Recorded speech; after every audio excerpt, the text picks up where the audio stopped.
Seperti kisah Nabi Ibrahim alaihissalam yang mengikhlaskan putra satu-satunya yang sangat beliau cintai, yaitu Nabi Ismail. Dengan perintah Allah, maka beliau rela untuk mengorbankan putranya tersebut. Hal ini tentunya merupakan wujud dari penyerahan dirinya kepada Allah Subhanahu wa Ta'ala. Namun, dengan keikhlasan beliau, ketika Nabi Ismail mau disembelih, dia digantikan oleh Allah dengan seekor domba. Pengertian. 1. Kurban. Dari tinjauan bahasa, kata kurban berasal dari bahasa Arab karaba yang artinya dekat atau mendekatkan.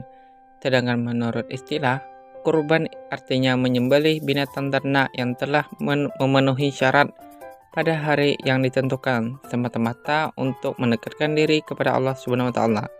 Kurban atau berkurban disebut juga udhiyah al-udhiyah, yaitu nama binatang ternak yang disembelih pada hari raya Idul Adha dan hari Tasyrik tanggal 11, 12, dan 13 Zulhijjah. Dari perintah berkurban ini berdasarkan kepada firman Allah dalam Al-Quran surah Al-Kautsar ayat 1-3 yang berbunyi Bismillahirrahmanirrahim. Inna a'tainakal kautsar fasalli rabbika wanhar inna syani'aka huwal abtar, yang artinya 1. Sesungguhnya kami telah memberikan kepadamu nikmat yang banyak. 2. Maka dirikanlah salat karena Tuhanmu dan berkorbanlah.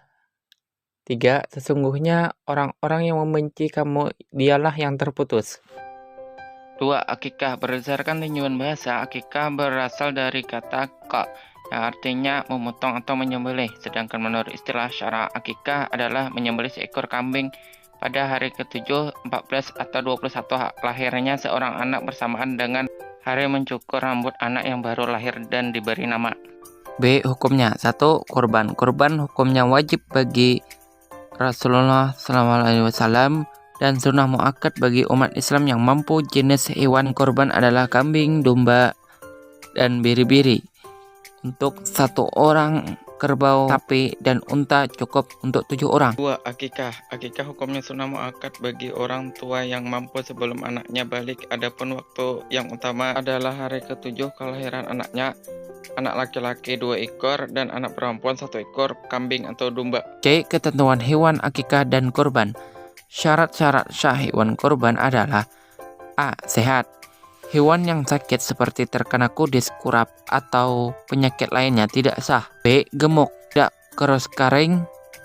Hewan yang kurus hingga kelihatan tulang belulangnya tidak diperkenankan untuk berkurban. C. Tidak cacat. Hewan yang patah tanduknya, pincang, buta, buah zakamnya hanya 1 tidak sah untuk berkurban. D. Telah cukup umur, yaitu unta 5 tahun, kerbau sapi 2 tahun, kambing 2 tahun, dan biri 1 tahun atau setelah ganti gigi. D. Orang yang berhak menerima kurban. 1. Orang fakir miskin untuk mencukupi kebutuhan mereka pada hari itu.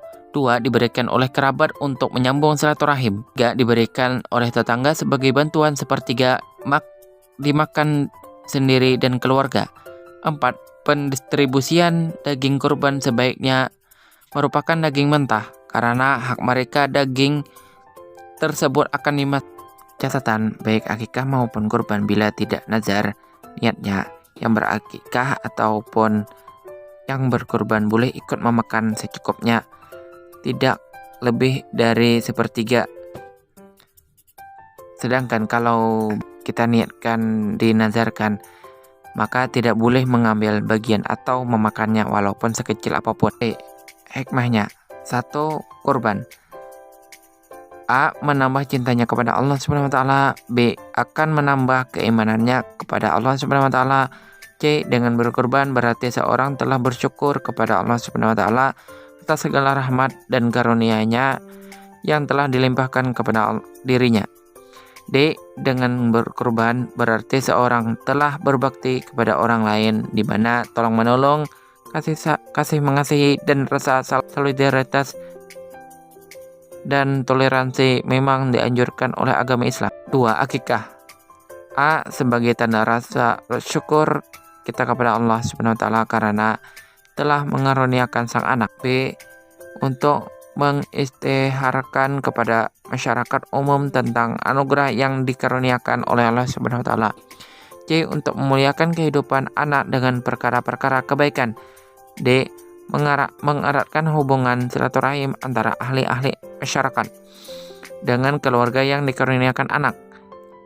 E. Melahirkan rasa kegembiraan karena mendapat zuriat yang menempati sunnah Rasulullah SAW. Demikian penjelasan dari saya. Salah hilap dan mohon maaf. Semoga apa yang kita dapat bermanfaat dan berkah bagi kita dan orang lain. Wassalam.